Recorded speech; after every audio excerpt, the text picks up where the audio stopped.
NewsBiscuit. Real fake news. Welcome to NewsBiscuit, the UK's original fake news. NewsBiscuit, designed to make the Daily Mail look accurate. I'm your host, Wrenfoe, and joining me in my red room tonight are Mrs. Wrenfoe. Hello. DavidH. Hi. Max Stars. Hello!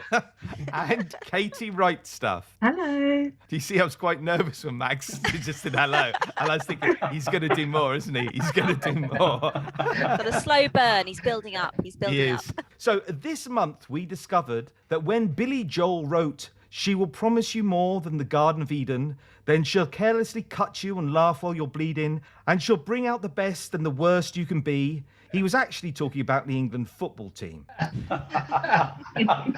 So that brings us to our first round, News in Brief, where our panellists select their favourite headlines, all written in Comic Sans. UK to drop UK from name. The UK will be known as the nation formerly known as the UK until brand consultants can work with government to create something that isn't a contributory factor to the slow economic recovery.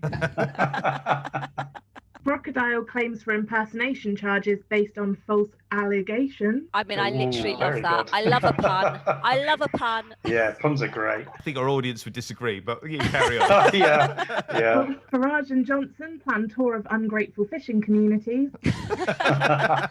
And finally, more news from the sausage war with Germany as the best is yet to come. I mean, that's wow. awful, isn't it? Can we groan? That's dreadful. That's dreadful. bad. Brits now stockpiling holidays in the UK. Hospitality crisis. BBC to show Great British Weight Off. Johnson reaches 0 adulteries for first time. I call bullshit. Disappointment for scientists as new supercomputer fails to go mad. Detectorist finds coin from the plague era. A 2020 50p coin. That's really funny. Scotland rejoices after thrashing England 0-0. I mean, for anyone who watched the game, they will know that genuinely was what it felt like as an English fan.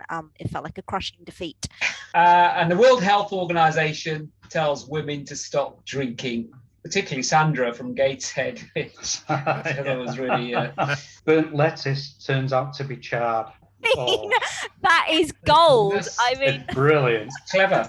that's the most middle class ticker we've had so far tonight. So I'm not quite sure what chard is, but it's like a really shit kind of lettuce. I mean, it's like if lettuce had kind of given up and just can anything be worse than lettuce? Better than that. Yes, lettuce is a pretty shit. Come Yes. Desperate, isn't it? A worse form of lettuce. Try some chard, Max, and come back to me on that. I mean, it's no redeeming qualities whatsoever. No. Football comes home, Priti Patel deports it. Satire. Which Great. is a great headline, but I want to compliment the author of it for using a semicolon in the middle, which we would really never see on NewsBiscuit. So I was going to say, I mean, that's a step up, isn't it? Blimey. Hancock insists he was just testing his eyesight. Oh, so topical. My favourite from the month was, it was buried away, but I like this one. Scientists confirm that dolphins stop smiling the moment our backs are turned. Each episode, I ask one of our guests to tell us a little bit about themselves, just out of morbid curiosity, really. So this month, KatieWriteStuff is going to be sharing one of her favourite stories from the NewsBiscuit archive. Katie was also our nice admin lady, which is NewsBiscuit's equivalent of the Stig. Just like the Stig, the nice admin lady has been played by different people over the years. Like the Stig, she's surrounded by angry middle-aged men. And like the Stig, everything ends up being a bit of a car crash. So Katie, how challenging is it to get a room full of writers to behave? Weirdly enough, as nice admin lady, not very. Is that because deep down they just want kind of an authoritarian figure, but one that's a bit like their mum? Is that what you think it is?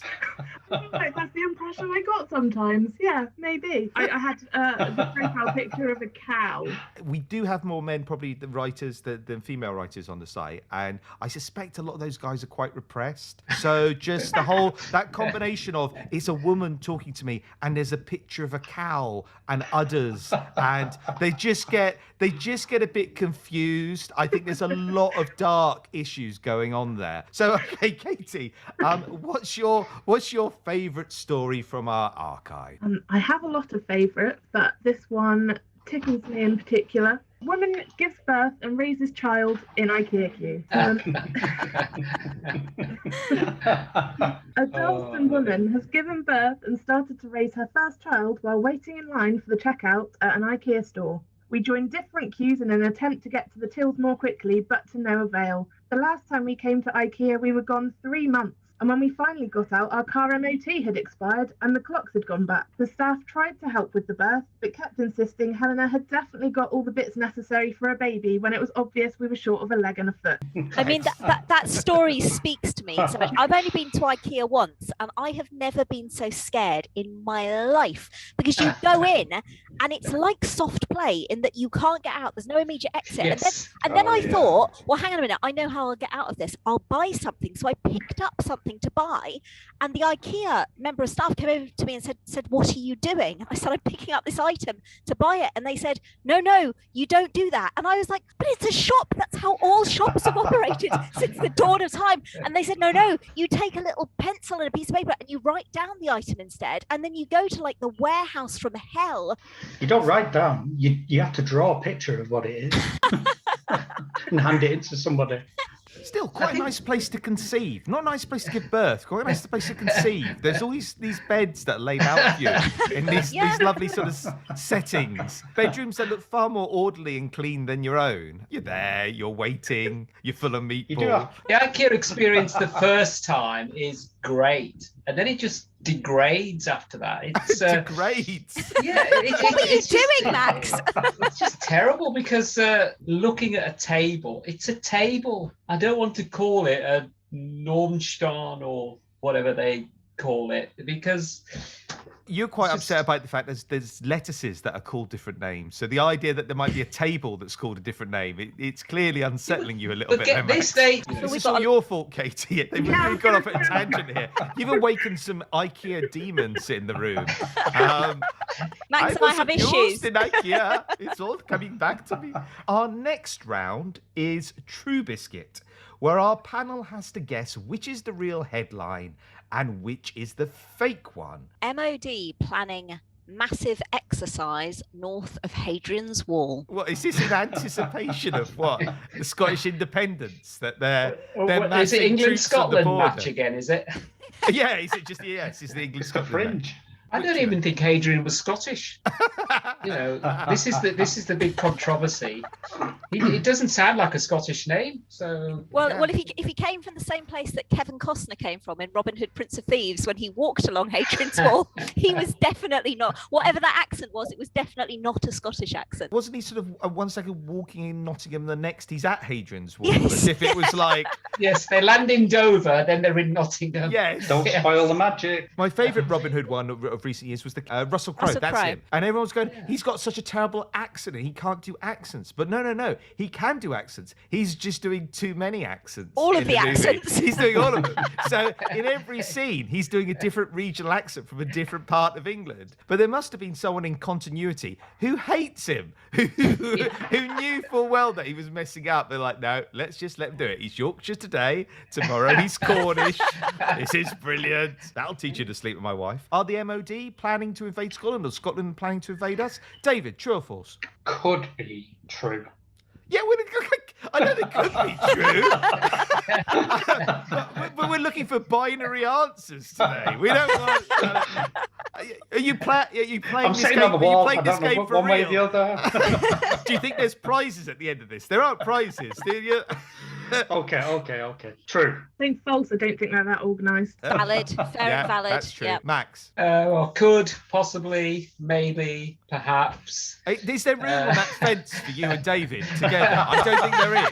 I think only one could sit out there on it. All right. Unequivocally, it is true. It has that ring of truth. Is that a toothpaste? I think it is, isn't it? Ring of truth. Don't put any toothpaste near your ring of truth.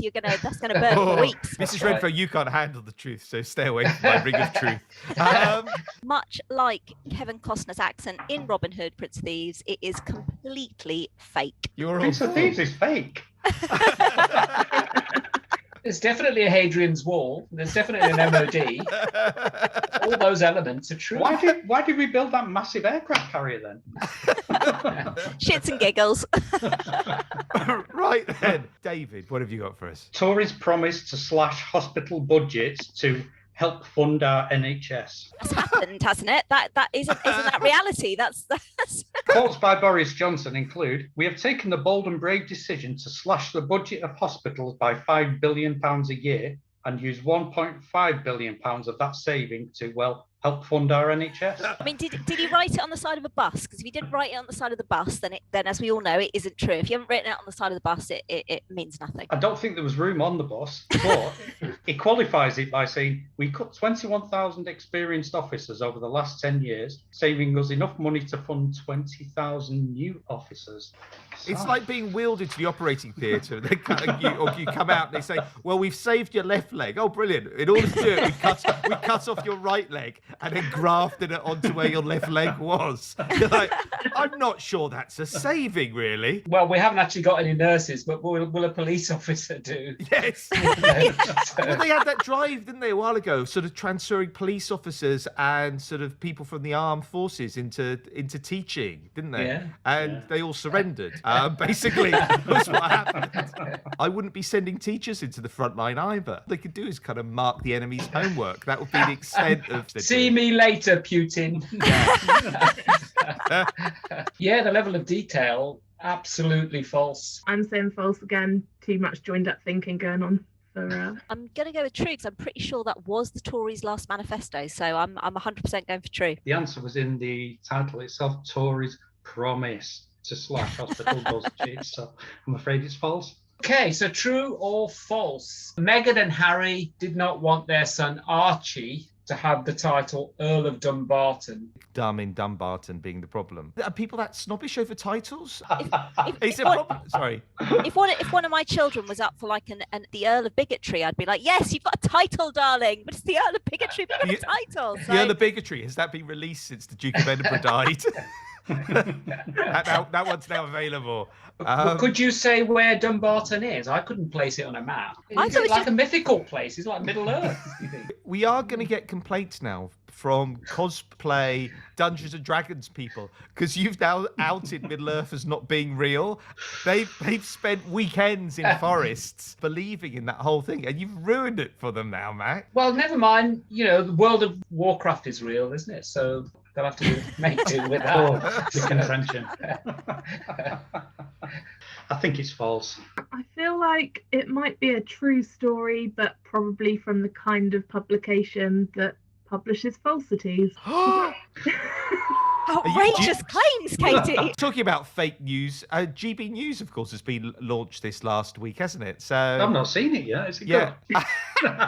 If you imagine something that's filmed by a media studies student 10 years ago, then I think you're close to it. It looks incredibly shoddy. I mean, it's ironic that someone who works for NewsBiscuit should be talking about shoddy journalism and terrible production values, but they really are bad. So I think it's false. Well, I can reveal that this is a true biscuit. The slight sort of caveat around that is it was in the Daily Mail. What have you got for us, Katie? A Liverpool drug dealer has been jailed after a picture of him holding some cheese was analysed for print. So is what bit's illegal? So holding cheese is illegal? What? I don't understand. What?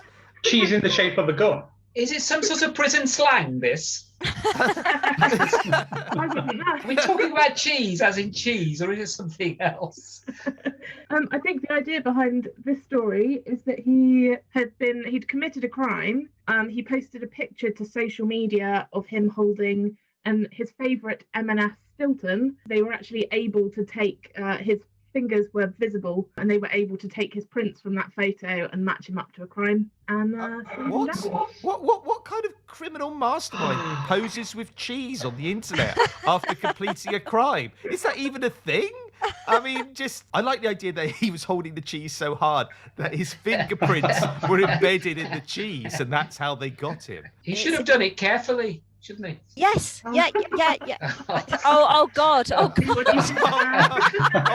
Worse than the charred grape joke, Max. Oh my God. Yeah, that's. And are there then police officers just scouring social media, looking at photographs of people holding cheese on the off chance that one of them is a criminal? I like to think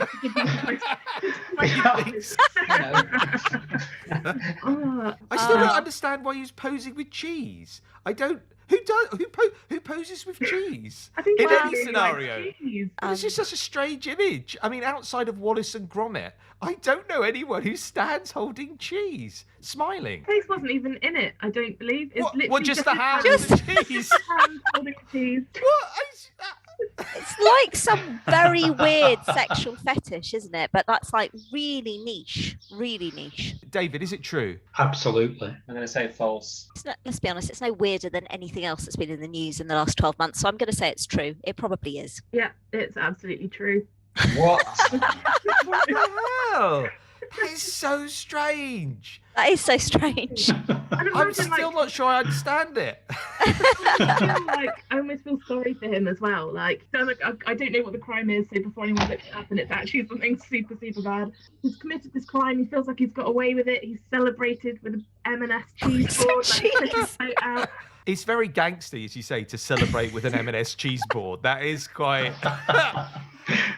I see. You forget about kind of rolling on a bed of banknotes with a load of strippers or something like that. This brings us then to the final round, the ridiculously named Magic 8 Ball.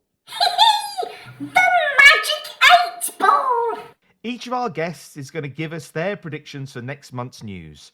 They will get awarded with points for outlandish lies and slander, a bit like a Dominic Cummings blog. John Bercow defect to the Lib Dems. So, Basically, he's looking for a more left-wing party, and I the think Labour he's just wasn't looking it. for a party that will get him a peerage, basically. or win a by-election. Also, Wimbledon, and it's a pity the health secretary has resigned, and that's a sackable offence, because I was hoping that he may have been able to present the ladies' single trophy. It would have been great to try and watch him remain socially distant from the winner. Well, you think he's now got a serial problem, that he wasn't just having an affair with someone he knew. You think now he can no longer keep his hands to himself. Just might be the way they greet one another at the Department of Health. Yeah, You know, it could that- be. Yeah, that's- civil Yeah. servants Could are just be renowned for convention. being very touchy-feely. He could have been given a CPR for all we know. Or Yeah. a PPE contract, You've gotta- I think that's what he was you've got to giving keep her. in practice. Katie, what about yourself? So I think that everyone who was previously absolutely desperate to return to the office has now realised that after a year of working from home, nobody can hold their farts in anymore. So they want I still catch people doing stuff on Zoom where I can see them, but they for some reason think they can't be seen. So I've had people on Zoom happily sort of picking their nose. You know, it's not like some sort of magic screen where only I now weigh about 4 stone more than I did, so I no longer fit into my office chair. That's been a noticeable thing. And Mrs. Wrenfoe. So I think that along with us all being encouraged to have vaccines, I think the government are now going to actively launch a campaign encouraging us all to have affairs so they don't stand out. So I think there's going to be new policy, get a jab and a second husband at the same time. Surely it's going to be get a jab, have a poke. Very It's going good, to be the... And if you want a bonus bonus prediction. I feel like Andrew Lloyd Webber is going to shortly be writing the musical Pankhurst, but recasting himself in the role of Emmeline Pankhurst, tying himself to the front of his theatres as horses rage past, dressed in cat suits, singing Memories, being ridden by Elaine Page. I can see it coming now. I don't think you're predicting next month. I think you're describing the end of times there. I'm sure that heralds the apocalypse. Andrew Lloyd Webber dressed as Emily Pankhurst. I think that's one of the Horseman. Yeah, it's definitely part of the rapture. That brings us all to the end of the episode, and I can reveal this month's winner is AstraZeneca and her lovely daughter Felicity. I'd like to thank our panel: Max Stars, Goodbye. Mrs. Wrenfoe, Goodbye. DavidH, Bye. and KatieWriteStuff. Bye. And I leave you with these headlines. Jeff Bezos to go into space simply by standing on his money. Toilets voted best place to hide from your children in 2021. That speaks to my soul. And Matt Hancock awards contract to be his wife to close friend. You've been listening to NewsBiscuit. NewsBiscuit is not only free for all readers, but we also accept submissions from any budding satirists, young or old. Visit newsbiscuit.com to submit headline stories and to support new writers. NewsBiscuit. Real fake news. Apologies for being late. I'm Yeah, really what's sorry. that about? I had one person down who couldn't talk, and then one person missing. Really sorry. And Katie was suggesting I had to do fake voices to fill in for those who weren't I was just here. going to say, you're Copy going to and need paste. Russell Crowe to do the accents. Yes. Yeah. I was just going to say, like Matt Hancock, I had my hands full. Well, but this is amazing because this doesn't normally happen. We've actually got breaking news during a podcast. I of know. Matt What's Hancock going on? resigning. I feel like I'm a proper journalist. I'm reporting this stuff as it comes. Unfortunately, the podcast won't go out for 2 or 3 days, so by the time it gets to the public, it will be old news. But for a second, I thought I'm Woodward and Bernstein. By then we'll be calling for Jeremy Hunt to resign. Yeah, we'll be on the next one.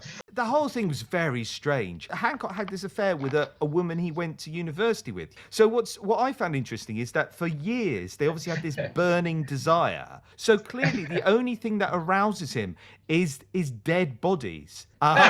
He went for all those decades holding in the passion, but then there was a sort of a critical mass of dead people, and then he's like hot to trot all of a sudden. But the other thing about the whole story, which is bizarre, was if Matt Hancock had been wearing a face mask, would he have had to resign? I guess so, because of the social distancing thing. Social distancing. That's what did it for him. It wasn't the infidelity, it was the social distancing. Exactly, yeah. There's 2 always sort of- meters away, but then how long is his penis? I mean, I just think Yes. that's implausible, isn't it? He's very well endowed, I hear. Thank And you. I think you're just Thank in time for the start of the next football match, if that's the thing Oh. you get interested. Yeah. Well done. Come on, Wales! Oh, Max. Max.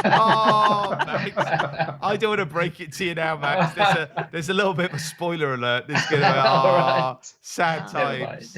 mind. Never mind. Yeah, Oh, plucky well. Wales. They tried.